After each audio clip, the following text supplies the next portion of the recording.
Buenas noches, bienvenidos una semana más a una nueva edición de Otra Mirada. Hoy nos acompaña Juan Miguel Moreno Calderón, catedrático de piano y concejal del Partido Popular. Buenas noches, Juan Miguel. Buenas noches. Bienvenido. Encantado de estar aquí.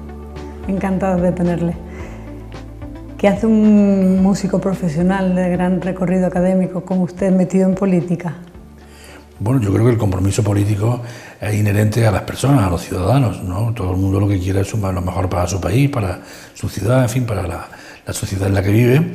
Y yo es verdad que mi carrera y toda mi vida está en la música y lo seguirá estando mientras viva, pero eso no es incompatible con que en un momento determinado sintiera pues, el deseo de poder aportar, si era posible, el poder aportar experiencia y ideas en un proyecto político como el del Partido Popular. Y en el año 2004, que fue cuando yo entré, no era precisamente el mejor momento para entrar en el Partido Popular, porque fue cuando se perdieron las elecciones en marzo de 2004, cuando la famosa bomba, ese terrible atentado que sufrió Madrid, que después tuvo además una repercusión en las urnas, como todo el mundo sabe. Y bueno, yo en ese momento pensé que podía aportar algo y entré en el Partido Popular.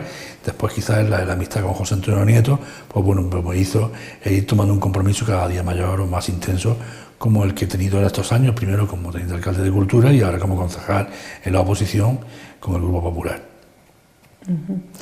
La actividad política desde dentro se ve diferente de cómo la veía usted desde fuera. ¿Ha notado cambios? Sí, evidentemente hay cambios, claro. Uno cuando la ve desde fuera, pues te fijas, digamos, en las ideas, piensas en los planteamientos que hacen los partidos, pero evidentemente los partidos los forman personas, lo forman con sus pasiones, con su manera de ver la vida, y el hecho de estar en un mismo partido, bueno, quiere decir que todo el mundo pues, piensa al 100% sobre todos los temas. Y que, pero en fin, aunque haya una diferencia, creo que merece la pena conocer y vivir desde dentro una experiencia política, porque además yo creo que cuando podamos disfrutarla, y hay países donde esto no es posible, donde tenemos en España un país ya con 40 años de democracia, yo creo que es una buena idea, en vez de solamente no solamente canalizar nuestro pensamiento, bueno, pues a través de la crítica ciudadana, que es totalmente legítima, sino que hay muchas fórmulas democráticas, no solamente los partidos, también son las fuerzas sindicales, el asociacionismo, etcétera, para que esa manera de ver la vida o esas posibles soluciones que uno pueda pensar que hay para los problemas, pues se puedan canalizar, como decía. Y yo pues sí, estoy contento, aunque ya digo que, bueno, que la pertenencia a un partido, pues lógicamente, más que quitarte independencia, pero bueno, pues sí te obliga a determinadas cosas y sobre todo te posiciona en determinados temas en los que a lo mejor no siempre al 100% pues tienen la misma idea, ¿no? Pero uno lógicamente está por afinidad y porque en un tanto por ciento grande de lo que pueda, en fin, hablarse en un momento determinado, pues te sientes identificado. ¿Y se siente útil, la sociedad cordobesa se ha sentido útil como político, ve que tiene que aportar y posibilidad de hacerlo? Sí, vamos, que a lo mejor peco no parezco muy modesto, pero sí, la verdad, yo en toda mi vida, cuando en mi trabajo en el conservatorio, como director, ahora como catedrático que soy, o sea, yo soy un gran defensor de lo público, por convencimiento, ¿no? Y pienso que desde donde uno esté, pues se puede trabajar por la sociedad. El tiempo que lo he hecho como director del conservatorio, que fueron 15 años, pues me volqué, me dejé el alma en que el conservatorio estuviera lo mejor posible, me pensaba en los intereses de los alumnos, en los anhelos que podían tener los alumnos, en dar un buen servicio a la sociedad, lo que la sociedad puede esperar de un centro de esas características. Y cuando tuve la suerte, el honor de ocupar la tenencia de Alcaldía de Cultura, porque así lo quiso el alcalde, José Antonio Nieto, pues bueno, para mí yo lo entendí como eso, como un honor, como una posibilidad grandísima de aplicar o de poner mi impronta junto con el trabajo de los técnicos, en fin, pensando en los intereses de los ciudadanos, hablando con mucha gente, con las asociaciones, con los colectivos, con los artistas, con el público. Es decir, en una interlocución constante, pues tú tratas de plasmar lo que tú piensas, pero lo que tú piensas no es infalible ni tú tienes que saber de todo. En esa interlocución constante tú te enriqueces y si te tomas en serio, que todo el mundo lo hace, te tomas en serio y lo vives con pasión, pues puedes terminar transmitiendo esa impronta a todo lo que haces, sea en la política, sea en la actividad privada, sea como maestro, sea en fin, el empresario. Yo creo que en la vida lo que hay que hacer es vivirla con pasión de donde se esté, y la política precisamente es un tipo de actividad muy proclive a volcar una pasión, ¿no? En este caso, bueno, pues por poder mejorar la vida, en este caso, en lo que se refería a la cultura de los ciudadanos de Córdoba. Durante su tiempo como teniente de alcalde de Cultura, la pasada legislatura, ¿pudo usted desarrollar todos los proyectos que se planteó, gran parte de ellos? No, evidentemente. Algunos, de hecho, pues nosotros teníamos pues la ilusión y, en fin, la expectativa de haber tenido un segundo mandato. Ganamos las elecciones, pero no fue posible, digamos, gobernar porque se constituyó una mayoría alternativa, que es la que actualmente gobierna en el Ayuntamiento, PSOE Izquierda Unida, con el apoyo de Ganemos, y entonces el Partido Popular, que había sido el partido más votado, pues pasamos a la oposición. Y yo vi algunos temas, algunos proyectos, uno de ellos personalmente lo puedo decir ahora porque para mí era muy importante, que era la obra de remodelación en el Alcázar, para poder ampliar la zona visitable, cambiar el acceso y hacerlo más accesible a las personas con movilidad reducida.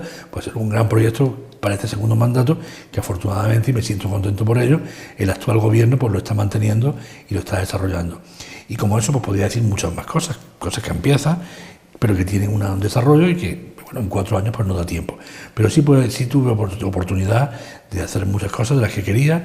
Tuve oportunidad de poner en marcha el Centro Flamenco Fosforito y de dotar de una programación estable, que hoy afortunadamente pues se mantiene también y que funcionó muy bien desde el principio. El implementar algunas nuevas iniciativas, intensificar otras y además dar un sentido de continuidad a todo lo bueno que yo había heredado de gobiernos anteriores, aunque fueran de otro color político. Yo creo que en la política uno no debe pensar en 4 años, sino debe pensar en 20, debe pensar en generaciones y pensar siempre que la ciudad la hacemos entre todos y que entonces lo que no se pueden es tener vaivenes constantes, depende de quién esté gobernando, ¿no? Yo procuré conciliar muy bien lo que era el sentido de continuidad de todo lo que estaba muy bien hecho anteriormente, que yo soy el primero en reconocerlo, con nuevas iniciativas que enriquecieran pues, el panorama cultural de la ciudad. Y además hubo que hacerlo en un tiempo especialmente difícil, porque fueron los años de mayor virulencia de la crisis económica, y con el desencanto enorme que produjo en 2011, justo unos días después de que nosotros llegáramos al gobierno de la ciudad, de no ser capital cultural de la cultura, capital cultural europea en 2016. El desencanto ese, que es algo colectivo que todos sufrimos, y la crisis económica evidentemente eran hándicaps muy grandes para desarrollar un proyecto en estos 4 años, pero a pesar de ello yo me siento bastante satisfecho de lo que pudimos hacer. Y ahora que está en el otro lado, que está en la oposición, ¿cómo ve el desarrollo cultural de la ciudad en este tiempo? Bueno, mi natural es ser muy respetuoso con las personas cuando uno está en un sitio y sabe todas las dificultades que tiene para llevar a cabo los proyectos, pues evidentemente entiende mucho mejor a quien después le sucede, ¿no? Y yo creo que, en fin, yo espero, de momento me da la sensación, por lo que estamos viendo, de que se está manteniendo esa continuidad que yo mismo, a su vez, asumí en mi mandato, lo cual eso me parece bien. Yo no tengo ninguna queja sobre que haya proyectos que estuvieran de antes se hubieran podido caer, pero digo los de más importancia, como este de inversiones que decía. Sí lamento que, por ejemplo, por el Festival de Cine Africano, que lo pusimos en marcha en el anterior mandato, bueno, pues no se haya decidido que no siga. En fin, eso tenía su público, tenía además un simbolismo muy grande con respecto de Córdoba, y en fin, yo lo que quiero es estar en la oposición de una manera muy constructiva y brindándome a quien está, para juntos poder trabajar lo mejor posible para la ciudad. Desde luego, a mí no me va a encontrar en la confrontación permanente, ni me va a encontrar en el deseo del fallo para mientras peor, mejor para mí.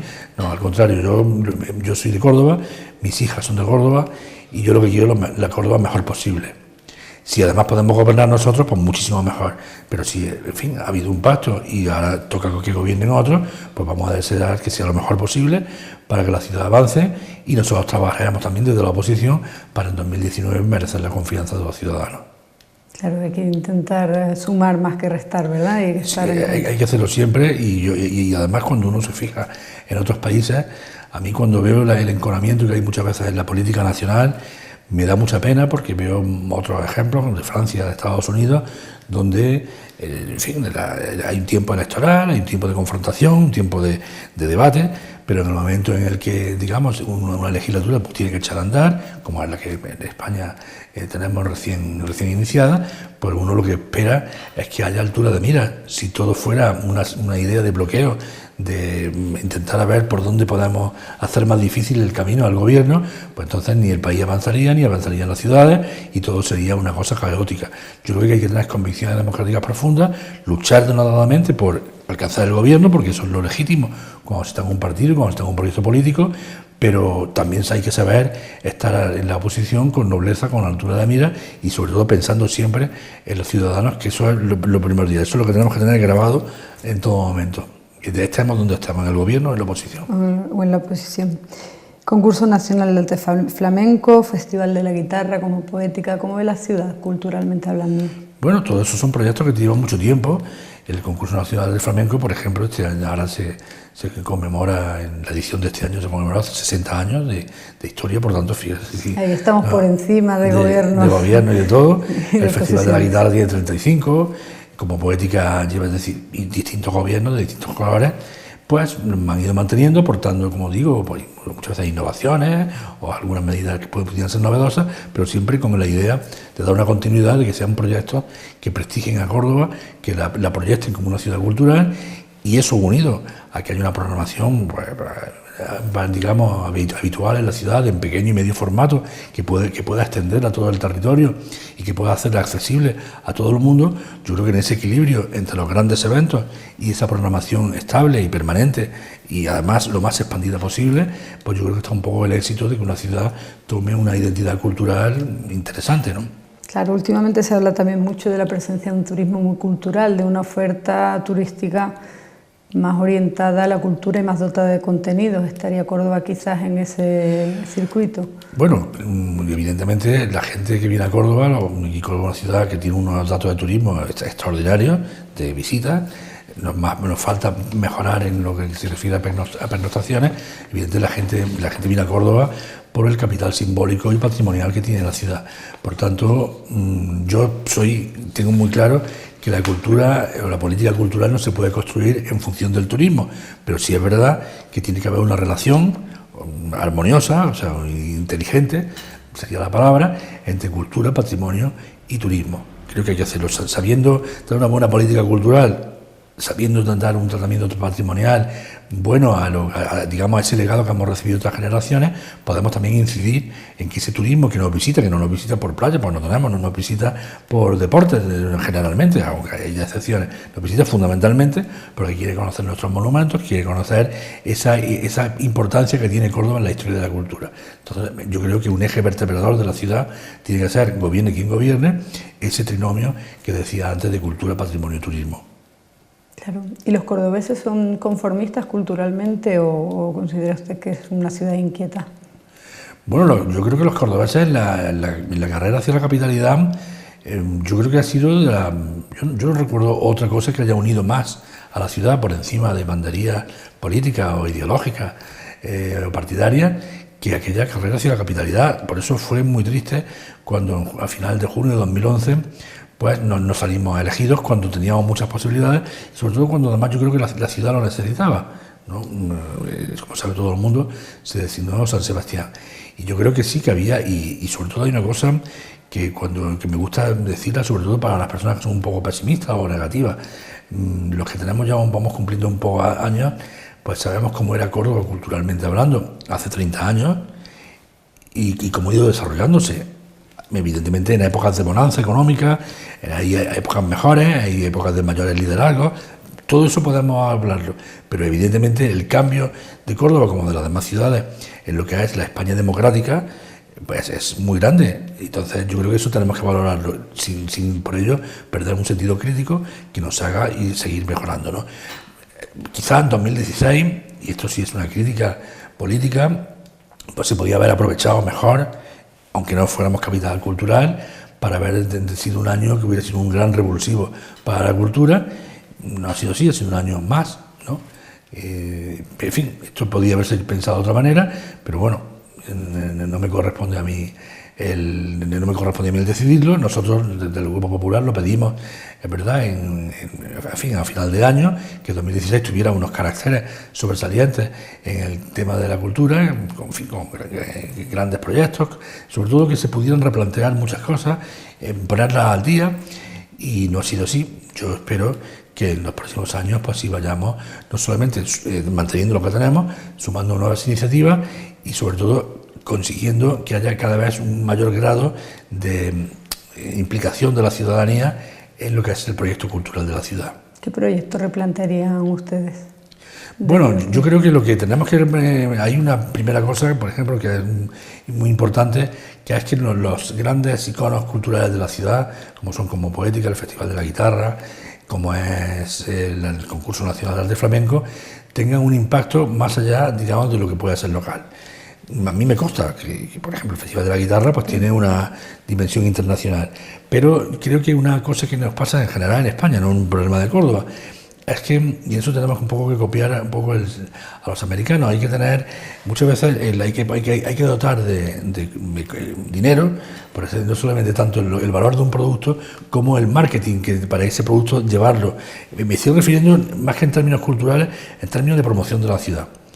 Y esto quiero dejarlo bien claro para que no se malinterprete. Es decir, hay una política cultural tiene que tener un seguimiento permanente, como digo, en toda la sociedad, con muchos programas, por ejemplo, el programa Cultura en Red, que se puso en marcha en 2008, que no ha dejado de crecer desde entonces, con programas, digamos, que atiendan cada vez más pues, a personas que quizás les resulta más lejana el acceso a la cultura, más lejano o más difícil o menos posible, ¿no?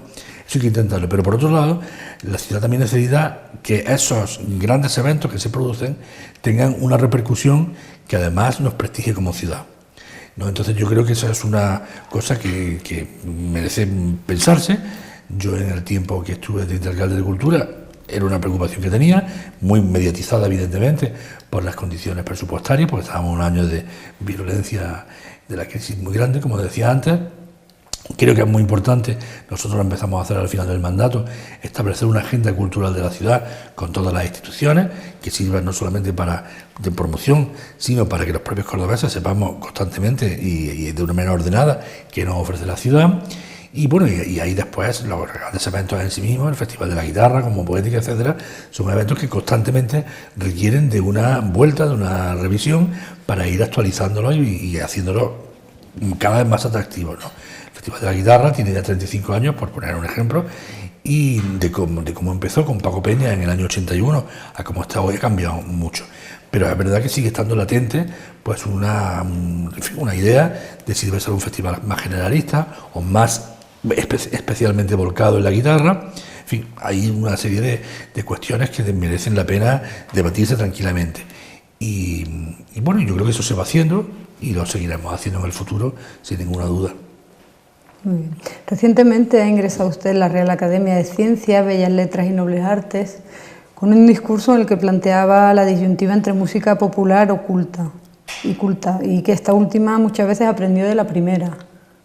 Bueno, exactamente lo que traté, en cierto modo, como dice, es la presencia de lo popular en la música de piano, concretamente la música española, porque y efectivamente tiene toda la razón, la música culta no del siglo, no la escuela nacionalista de Albert, Falla, Turina, Granado, etcétera, que es lo que se suele siempre decir, incluso si nos remontamos en varios siglos, ha tenido siempre prestaciones de la música popular.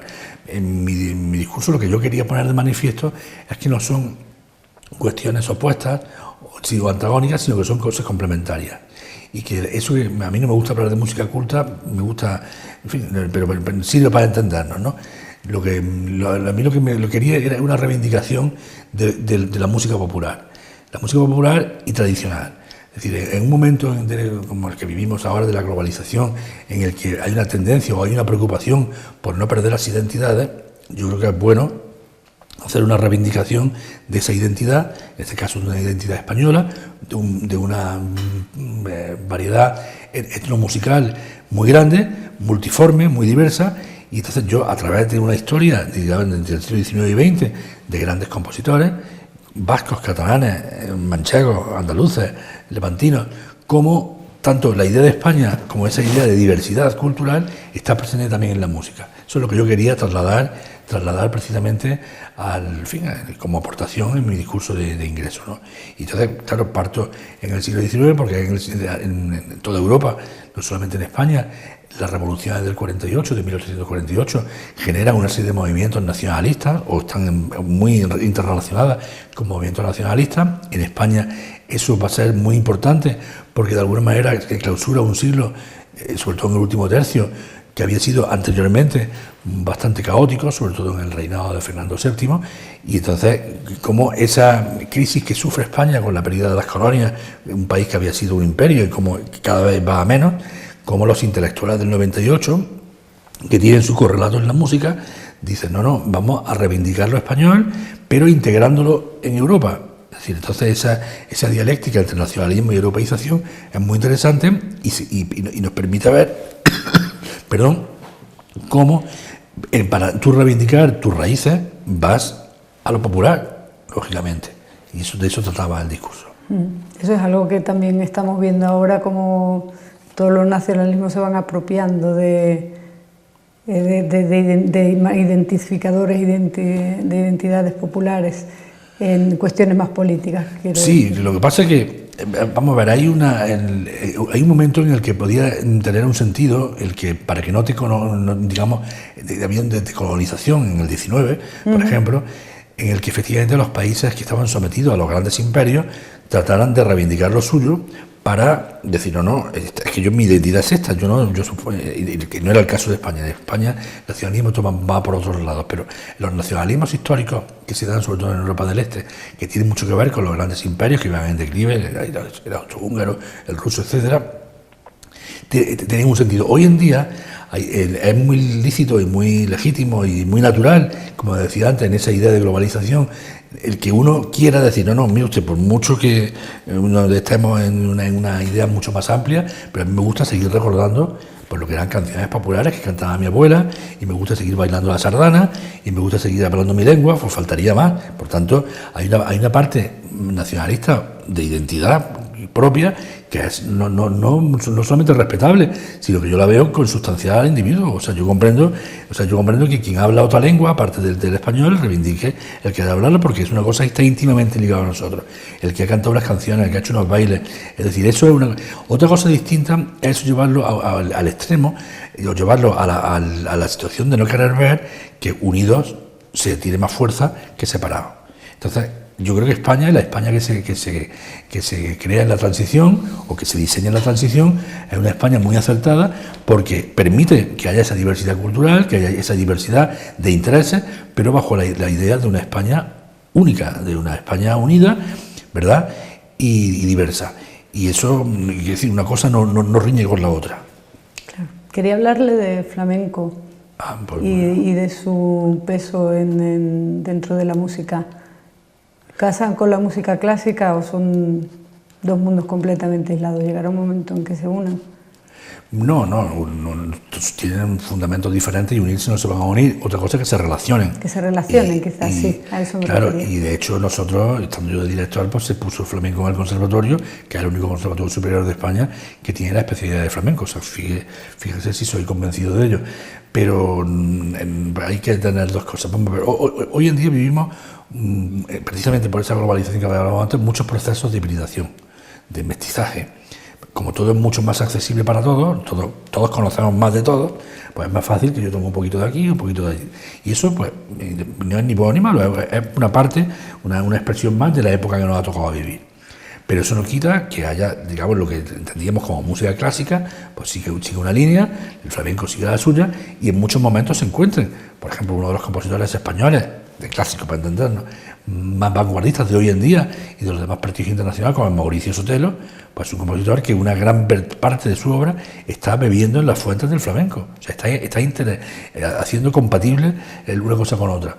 Y eso sí es totalmente posible, bueno, y tiene mucha, pero evidentemente lo que son las raíces de una y de otra pues son diferentes. Claro, son completamente diferentes. Y le quería hablar ahí una banalización de la música con tanto...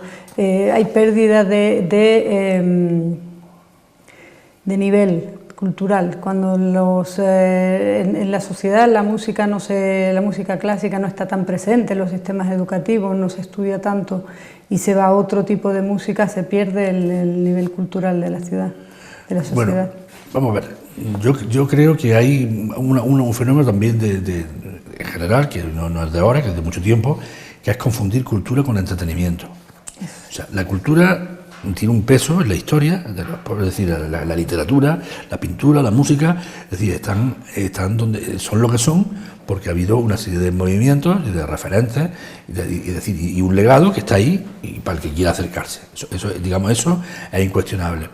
Una cosa distinta es que nosotros para acercar, por ejemplo, para nosotros acercar a mucha gente que a lo mejor la música clásica le resulta un poquito chocante, pues vamos a decirlo así, o no ha tenido no ha sido un hábito de vida, como en otros países, pues tú digas, como decía el fallecido Fernando Argente, vamos a hacer el conciertazo. Entonces tú vas introduciendo a la gente, la vas llevando, para que después ese mismo público sea el que vaya al auditorio, al gran teatro, al teatro del sitio que sea, o a escuchar una orquesta sinfónica, a escuchar un gran pianista, un gran soprano, un cantante, etcétera, ¿no? Eso es una cosa distinta. Otra cosa distinta es pensar que se puede sustituir una cosa por otra. Es decir, yo me acuerdo cuando hace muchos años se hablaba, me acuerdo que era un poco una idea de España, había la música clásica, se hacían esas reglas, no sé si lo recordaba, de Luis Cobos, y mucha gente pensaba que eso era la música tal cual, ¿no? Eso podía ser un sucedáneo, atractivo, más o menos fácil, pero la música es la que dejó escrita Beethoven, que dejó Stravinsky o Mauricio Sotelo hoy en día. Eso es la música. Otra cosa es la estrategia que nosotros hagamos para llegar allí. Y dentro de eso, bueno, pues hay una posibilidad, que efectivamente son esas muestras de tipo participativo en la calle y tal, que muchas veces acercan y que sirven para que la gente se acerque, se interese más por eso, ¿no? Pero creo que hay que hacerlo con mucha inteligencia para no terminar confundiendo a la gente con lo que es. Es decir, la ópera será siempre la ópera en un teatro o en un sitio al aire libre, pero bien preparado, y será una ópera que respete el libreto, que respete la música tal como se compuso. Cuando los museos seguirán siendo museos por muchas actividades que se hagan de dinamización que son necesarias, por mucho que se abran a la sociedad, pero las obras de arte seguirán siendo las obras de arte. Entonces, lo que se ha avanzado mucho últimamente ha sido una estrategia para intentar democratizar, en el sentido de socialización, para democratizar la cultura, para que la cultura no sea solamente para los que están iniciados, para los que tienen ya una formación previa, sino para que todo el mundo pueda decir, anda, esto qué bonito es esto, y como no yo he sido... Y de hecho, hoy en día muchas más son las personas que visitan exposiciones temporales, que van a museos. La lectura está hoy mucho más difundida. ¿Por qué? Porque se generan clubes de lectura, hay muchas más bibliotecas. Es decir, la sociedad, yo lo digo siempre, la sociedad ha cambiado mucho, culturalmente hablando, en 30 años hasta esta parte. Que quedan muchas cosas por hacer, que algunas no se han hecho bien, pues seguramente, pero volvemos a lo de antes cuando hablábamos de la política, hay que ser positivo, ver dónde están los fallos y mejorarlos, pero sobre todo salvaguardar todo lo bueno que se ha hecho. Nadie, es que si no caemos en un adanismo constante. Claro. O sea, cada uno llega y yo voy a inventar el mundo, ¿no? Si el mundo está inventado. Pues nos quedamos con esa idea de no confundir cultura con entretenimiento y ese deseo de democratización de la cultura. Y lo dejamos aquí, esta charla tan interesante. Muchas gracias por haber venido. Muchas gracias a nosotros. Y a ustedes les emplazamos a otro nuevo programa de Otra Mirada la próxima semana. Muchas gracias.